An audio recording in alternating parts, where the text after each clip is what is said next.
e Estevão. Capítulo 7. As primeiras perseguições, parte B. Mais 2 dias decorreram e as perseguições capitaneadas por Saulo de Tarso começaram a sacudir Jerusalém em todos os setores de suas atividades religiosas. Oséia Marcos e Samuel Natã foram presos sem nota de culpa, a fim de responderem a rigoroso inquérito. Os cooperadores do movimento organizaram longas nominatas dos israelitas mais destacados que frequentavam as reuniões da Igreja do Caminho. O moço de Tarso determinara que se abrisse inquérito geral. Entretanto, como desejava dar uma demonstração de desassombro aos adversários, julgou que deveria iniciar as prisões de maior importância, depois do encarceramento de Oséias e Samuel, no reduto mesmo dos galileus obscuros que haviam ousado afrontar a sua autoridade. Foi pela manhã de um dia muito claro que o futuro rabino, cercado de alguns companheiros e soldados, bateu à porta da casa humilde, fazendo grande alarde dos fins de sua visita insidiosa.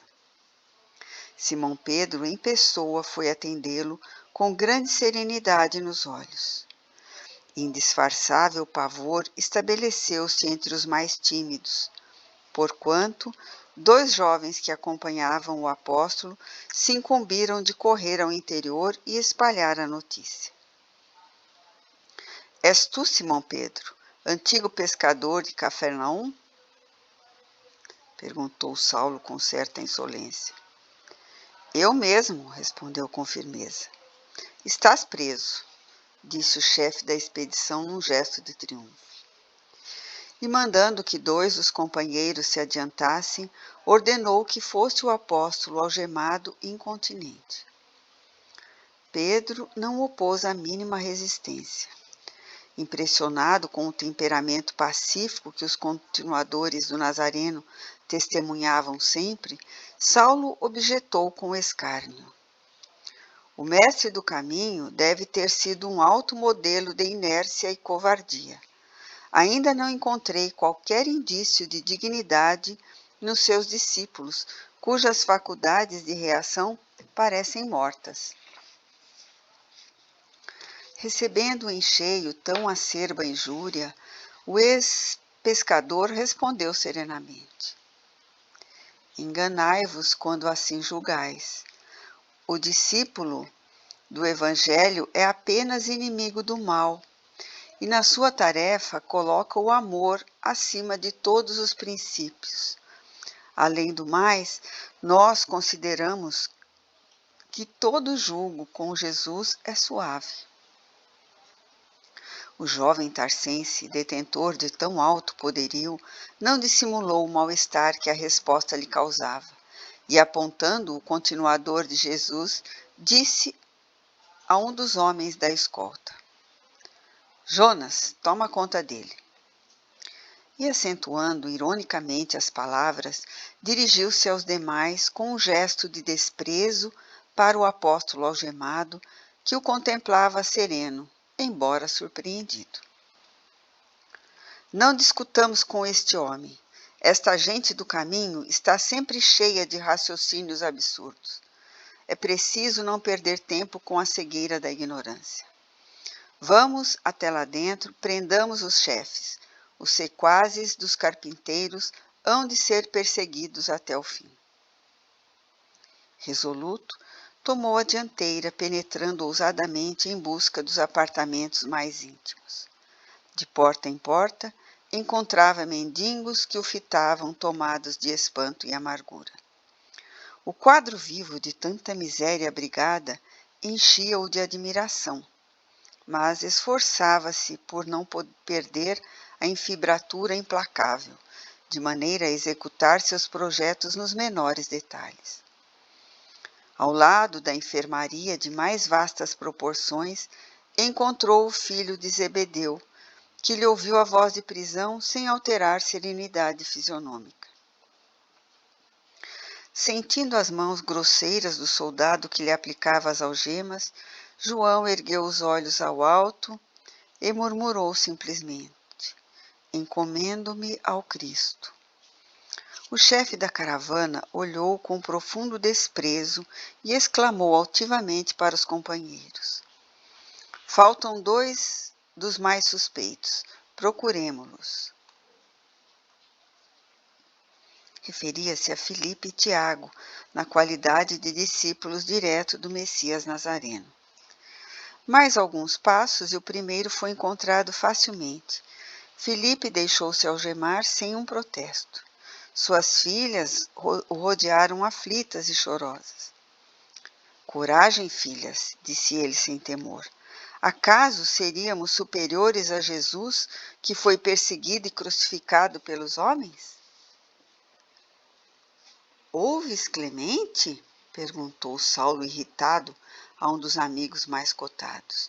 Não se percebe outra coisa a não ser referências ao estranho Nazareno. O primeiro falou em julgo do Cristo, o segundo encomendou-se ao Cristo. Esse alude à superioridade do Cristo. Aonde iremos? Após desabafar a cólera em termos ásperos, rematava com estribilho constante: havemos de ir até o fim. Seguros os 3 prisioneiros, faltava o filho de Alfeu.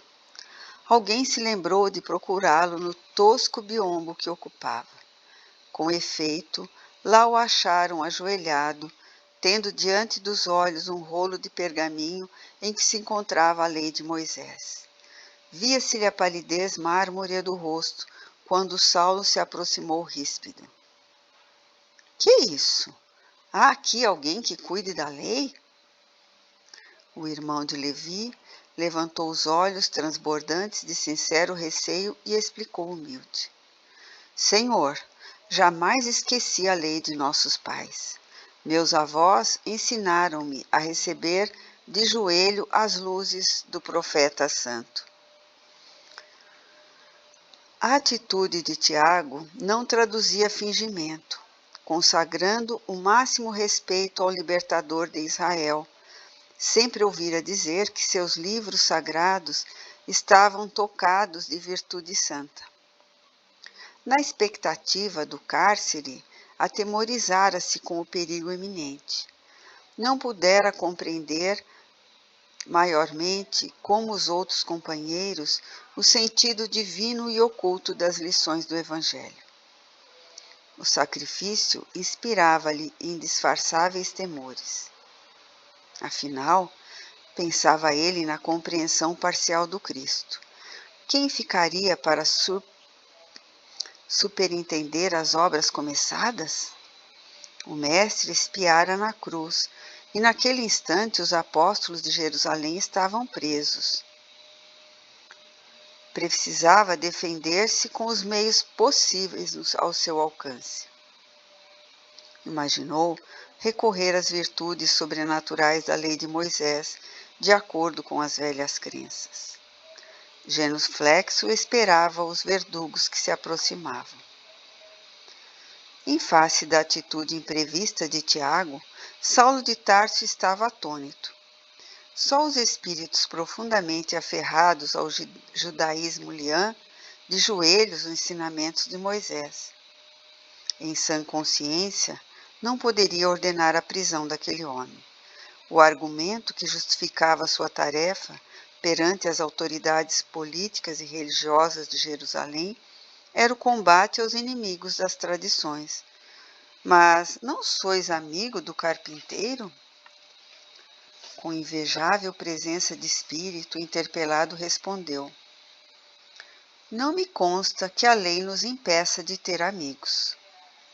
Saulo perturbou-se, mas prosseguiu: mas que acolheis, a lei ou o evangelho? Qual dos dois aceitais em primeiro lugar?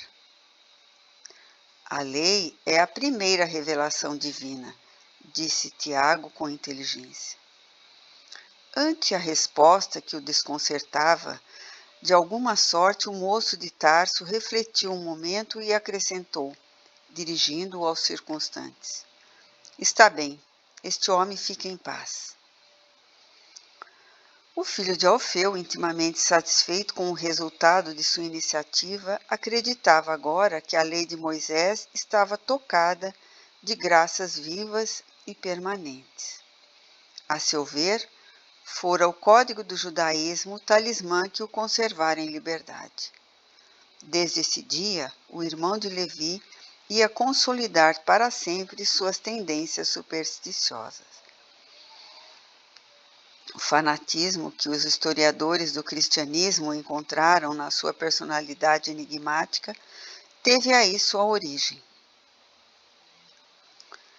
Afastando-se do aposento de Tiago, Saulo preparava-se para sair, quando, de regresso à portaria para ordenar a partida dos prisioneiros, esbarrou com a cena que mais o haveria de impressionar.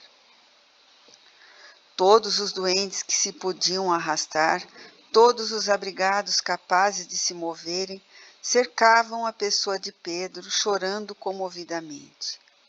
Algumas crianças lhe chamavam pai. Anciães trêmulos osculavam-lhe as mãos. Quem se compadecerá de nós agora? Perguntava uma velhinha debulhada em pranto. Meu pai, onde vão levá-los? Dizia um órfão afetuoso abraçando seus prisioneiros. Vou ao monte, filho, respondia o apóstolo. E se vos matarem? Tornavam o pequenino com uma grande interrogação nos olhos azuis. Encontrar-me-ei com o mestre e voltarei com ele, esclarecia Pedro bondosamente. Nesse instante surgiu a figura de Saulo que regressava. Contemplando a multidão de aleijados, cegos, leprosos e crianças que entupiam a sala, exclamou irritado: Afastem-se, abram caminho. Alguns recuavam, espavoridos, vendo os soldados que se aproximavam, enquanto os mais resolutos não arredavam passo. Um leproso que mal se punha em pé adiantou-se. O velho Samônio, recordando-se do tempo em que podia mandar e ser obedecido, aproximou-se de Saulo com desassombro. Nós precisamos saber para onde vão esses prisioneiros, disse com gravidade. Para trás! Exclamou o moço tarcense, esboçando um gesto de repugnância. Será possível que um homem da lei tenha que dar satisfações a um velho imundo? Os guardas armados tentaram adiantar-se para castigar o atrevido. No entanto, a lepra defendia Samônio dos seus ataques. Prevalecendo-se da situação, o antigo proprietário de Cesareia revidou com firmeza. O homem da lei não precisa prestar contas senão a Deus, quando no exato cumprimento dos seus deveres. Todavia, nesta casa, falam os códigos de humanidade. Para vós, eu sou imundo, mas para Simão Pedro sou um irmão. Prendeis os bons e libertai os maus. Onde a vossa justiça? Crede somente no Deus dos exércitos? É indispensável saberdes que se o Eterno é o fator supremo da ordem, o Evangelho nos ensina a buscar em sua providência o carinho de um pai. Ouvindo aquela voz digna, que fluía da miséria e do sofrimento, como um apelo de desesperação, Saulo quedara-se admirado. O mendigo, entretanto, depois de longa pausa, prosseguia resoluto. Onde estão vossas casas de arrimo aos oprimidos da sorte? Quando vos lembraste de um asilo para os mais infelizes? Enganai-vos se supondes inércia em nossa atitude. Os fariseus levaram Jesus ao calvário da crucificação, privando os necessitados de sua presença inefável. Por haver praticado o bem, Estevão foi metido no cárcere. Agora o sinédrio requisita os apóstolos do caminho, retribuindo-lhes a bondade com a escuridão do calabouço. Mas estáis equivocados. Nós, os miseráveis de Jerusalém, haveremos de lutar convosco. De Simão Pedro, nós disputaremos a própria sombra. Se vos negardes a atender nossas súplicas, importa lembrardes que somos leprosos. Envenenaremos vossos poços. Pagareis a perversidade com a saúde e com a vida. Nesse interim não pôde continuar. Ante a expectação angustiosa de todos, Saulo de Tarso sentenciou ríspido: Cala-te, miserável! Onde estou, que te pude ouvir até agora? Nem mais uma palavra. E, designando a um dos soldados, murmurou com desprezo: Sinésio, dá-lhe 10 bastonadas. É indispensável castigar-lhe a língua insolente e viperina. Ali mesmo, à vista de todos os companheiros que se retraíam amedrontados, Samônio recebeu o castigo sem balbuciar uma queixa. Pedro e João tinham os olhos úmidos. Os demais doentes encolhiam-se estarrecidos. Terminada a tarefa, um grande silêncio dominava os corações ansiosos e doloridos. O doutor de Tarso rompeu a expectativa com a ordem de partida a caminho do cárcere. 2 crianças pálidas acercaram-se então do ex-pescador de Cafarnaum e perguntaram chorosas: Pai, com quem ficaremos nós? Pedro voltou-se acabrunhado e respondeu com ternura: As filhas de Filipe ficarão convosco. Se Jesus permitir, meus filhos, não me demorarei. O próprio Saulo intimamente estava comovido, entretanto não desejava trair-se a si mesmo, deixando-se vencer pela emoção que o quadro lhe provocava. Pedro compreendeu que as lágrimas silenciosas de todos os tutelados humildes do caminho traduziam desvelado amor naquele momento de angustiantes despedidas. Em seguida, a esse feito, o jovem tarsense desdobrou as energias na primeira perseguição experimentada pelas expressões individuais e coletivas do cristianismo nascente. Mais do que se poderia supor, Jerusalém regurgitava de criaturas que se interessavam pelas ideias do Messias Nazareno. Saulo prevaleceu-se dessa circunstância para fazer sentir, mais uma vez, o perigo ideológico que o Evangelho representava. Numerosas prisões foram efetuadas. Na cidade, iniciara-se um êxodo de grandes proporções. Os amigos do caminho, com possibilidades financeiras, preferiam encetar vida nova na Idumeia ou na Arábia, na Cilícia ou na Síria. Os que podiam escapavam a rigor dos inquéritos violentos iniciados com retumbâncias de escândalo público. As personalidades mais eminentes eram metidas na prisão incomunicáveis, mas os anônimos e humildes, os da plebe, sofriam grandes vexames nas dependências do tribunal, onde se faziam os interrogatórios. Os guardas, assalariados por Saulo para a execução do nefando trabalho, excediam-se nos abusos. És do caminho de Cristo Jesus? Perguntava um deles a uma desventurada mulher com risinhos de ironia. Eu, gaguejava infeliz, compreendendo a delicadeza da situação. Depressa, dize, depressa, tornava o Beleguim desrespeitoso. A mísera criatura empalidecia a tremer, refletindo nos pesados castigos que lhe seriam impostos, e retrucava com profundo temor. Eu não. E que foste fazer nas suas assembleias sediciosas? Fui buscar remédio para um filhinho doente.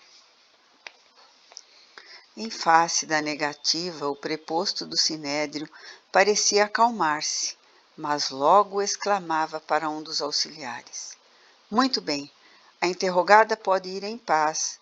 Antes, porém, de retirar-se, manda o regulamento se lhe aplique alguns golpes de chanflálio. e era inútil resistir. Naquele tribunal singular, por longos dias seguidos, verificaram-se punições de toda a espécie.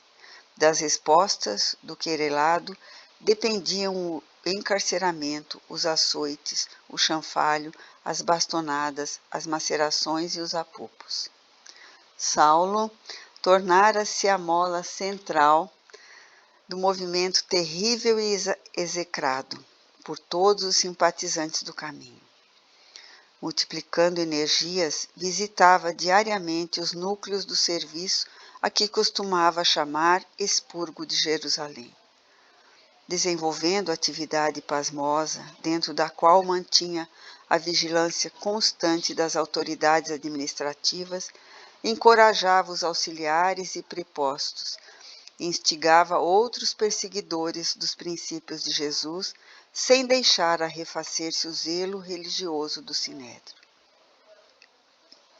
Dentro de uma semana, após as prisões efetuadas na igreja modesta, realizava-se a memorável sessão em que Pedro, João e Filipe deveriam ser julgados. A assembleia excepcional despertara a maior curiosidade. Lá se consagravam todas as personalidades eminentes do farisaísmo dominante. Gamaliel compareceu, dando mostras de profundo abatimento. De modo geral, comentava-se a atitude dos mendigos que, não obtendo permissão de ingresso, aglomeravam-se em longas filas na grande praça e protestavam em atroante vozeiro. Debalde aplicavam-lhe bastonadas a torto e a direito, porque a turba de miseráveis assumia proporções nunca vistas. O quadro era curioso e alarmante. Tomar providências para correr com a massa parecia tarefa impossível. Os peregrinos e os doentes contavam-se por centenas numerosas. Era inútil reprimir nos pontos isolados o que somente vinha agravar a revolta e desesperação de muitos. Em altos brados reclamavam a liberdade de Simão Pedro. Exigiam em tumulto a sua libertação, como se exigissem um legado de seu legítimo direito.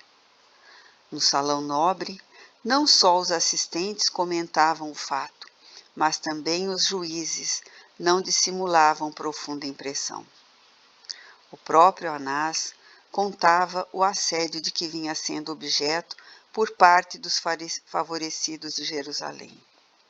Alexandre alegava que sua residência afluíram centenas de aflitos a solicitar-lhe os bons ofícios a favor dos prisioneiros. Saulo, de vez em quando, respondia a um e a outro com rápidos monossílabos. Sua fisionomia carregada traduzia propósitos inferiores relativamente ao destino dos apóstolos da Boa Nova, que lá estavam à sua frente, no fundo da sala, humildes, serenos, no banco dos criminosos comuns. Viu-se então que Gamaliel se detinha com o sumo sacerdote em conversação íntima, que durou alguns minutos e despertava grande curiosidade entre os colegas. Em seguida, o venerando doutor da lei chamou o ex-discípulo para um entendimento particular antes de iniciarem os trabalhos. Os colegas perceberam que o rabino tolerante e generoso ia advogar a causa dos continuadores do Nazareno. Qual a sentença a ser proposta para os prisioneiros? Interrogou o velhinho com bondoso interesse, logo que se viram distanciados dos grupos rumorosos. Sendo eles galileus, disse Saulo enfático da sua autoridade, não lhe será conferido o direito da palavra no recinto, de maneira que já deliberei a punição que lhes cabe. Vou propor a morte dos 3 com a de Estevão pelo apedrejamento. Que dizes? Exclamou Gamaliel surpreso. Não vejo outro recurso, disse o moço tarcense. Precisamos extirpar pela raiz os males que começam. Acredito que, se encararmos o movimento com tolerância, teremos o prestígio do judaísmo abalado por nossas próprias mãos. Entretanto, Saulo, replicou o velho mestre com profunda bondade, devo invocar o ascendente que tenho em tua formação espiritual para defender esses homens da pena de morte. O moço caprichoso fez-se lívido. Não se habituara a transigir nos teus conceitos e decisões. Sua vontade era sempre tirânica e inflexível. Mas Gamaliel fora de todos os tempos o seu melhor amigo. Aquelas mãos rugosas que lhe haviam ministrado os exemplos mais sensatos. Delas recebera vasto potencial de socorro em todos os dias da vida. Compreendeu que defrontava um obstáculo poderoso na consecução integral de seus desejos. O venerando rabino percebeu a perplexidade e logo insistiu. Ninguém mais do que eu conhece a generosidade do teu coração, e sou o primeiro a reconhecer que tuas resoluções obedecem ao zelo inexcedível da defesa de nossos princípios milenares. Mas o caminho, Saulo, parece ter uma grande finalidade na renovação dos nossos valores humanos e religiosos. Quem entre nós havia se lembrado de amparar os infortunados com o provimento de um lar afetuoso e fraterno? Antes da tua diligência corretiva, visitei essa instituição singela e pude confortar-me na observação do seu excelente programa. O jovem doutor estava pálido, ouvindo tais conceitos que, a seu ver, eram positivos, sinal de fraqueza. Mas será possível, disse admirado, que também vós tenhais lido o Evangelho dos Galileus? Estou a lê-lo, confirmou Gamaliel sem titubear, e pretendo meditar mais demoradamente os fenômenos que ocorrem em nosso tempo. Pressinto grandes transformações em toda parte. Tenciono retirar-me da vida pública em breves dias, a fim de tomar o caminho do deserto. É claro, porém, que estas minhas palavras devem ser guardadas por ti em penhor de mútua confiança. Sumamente impressionado, o moço de Tarso não sabia o que responder. Presumia o mestre respeitável mentalmente prejudicado por excesso de lucubrações. O mestre, porém, como se adivinhasse o pensamento, acrescentou: Não me suponhas mentalmente debilitado. A velhice no corpo não me apagou a capacidade de pensar e discernir por mim mesmo. Compreendo o escândalo que se levantaria em Jerusalém se um rabino do Sinédrio modificasse publicamente as convicções mais íntimas. Mas é preciso convir que estou falando a um filho espiritual, expondo sinceramente o meu ponto de vista. Faço tão só para defender homens generosos e justos de uma sentença iníqua e indevida. Vossa revelação, exclamou Saulo de Roldão, decepciona-me profundamente. Conhece-me de menino e sabes que o homem sincero não se poderá preocupar com os que o elogiam ou lamentem no cumprimento de um dever sagrado. E, imprimindo carinhoso acento, a voz acentuou solícito. Não me faças ir contigo nessa assembleia aos debates públicos escandalosos e atentatórios da afeição amorosa que toda a verdade deve trazer consigo. Libertarás esses homens em atenção ao nosso passado de mútuo entendimento. É só o que te peço. Deixa-os em paz por amor aos nossos laços afetivos. Daqui a alguns dias, não precisarás conceder mais coisa alguma ao velho mestre. Serás meu substituto nesse cenáculo. porquanto tenciono abandonar a cidade em breves dias. E como Saulo hesitasse, continuou: Não precisarás refletir muito tempo. O sumo sacerdote está ciente de que eu pediria tua clemência para os prisioneiros. Mas e a minha autoridade? Interrogou o rapaz com orgulho. Como conciliar a indulgência com a necessidade de reprimir o mal? Toda autoridade é de Deus. Nós somos simples instrumentos, meu filho. Ninguém se diminuirá por ser bom e tolerante. Quanto à providência mais digna, cabível no caso, é conceder liberdade a todos. Todos? Perguntou Saulo num gesto de grande admiração. Como não? Confirmou o venerável doutor da lei. Pedro é um homem generoso. Filipe é um pai de família extremamente dedicado ao cumprimento dos seus deveres. João é um moço simples. Estevão se consagrou aos pobres. Sim, sim, interrompeu o moço tarcense. Concordo com a libertação dos 3 primeiros, com uma condição. Por serem casados, Pedro e Filipe poderão continuar em Jerusalém, restringindo suas atividades ao socorro dos doentes e necessitados. João será banido, mas Estevão deverá sofrer a sentença decisiva. Já propus publicamente a lapidação e não vejo motivos para transigir, mesmo porque, para escarmento, pelo menos um dos discípulos do carpinteiro deve morrer. Gamaliel compreendeu a força daquela resolução pela veemência das palavras que a traduziam. Saulo deixara bem claro que não transigiria quanto ao taumaturgo. O velho rabino não insistiu. Para evitar um escândalo, entendeu que Estevão pagaria com o sacrifício. Aliás, considerando o temperamento voluntarioso do ex-discípulo, a quem a cidade havia conferido atribuições tão vastas, já não era pouco obter clemência para os 3 homens justos, consagrados ao bem comum. Compreendendo a situação, acentuou o respeitável rabino. Pois bem, seja assim.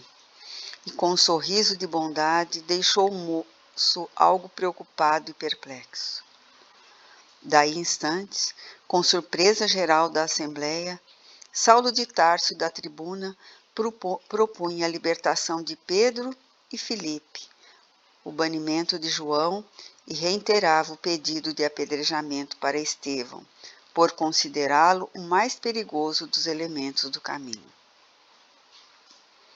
As autoridades do Sinédrio, apreciando os alvitres com satisfação, por saberem que a medida agradaria à turba numerosa, afirmaram seu unânime consentimento, e a morte de Estevão foi aprazada para 1 semana depois, convidando Saulo, os amigos, para a triste cerimônia pública a que ele próprio haveria de presidir.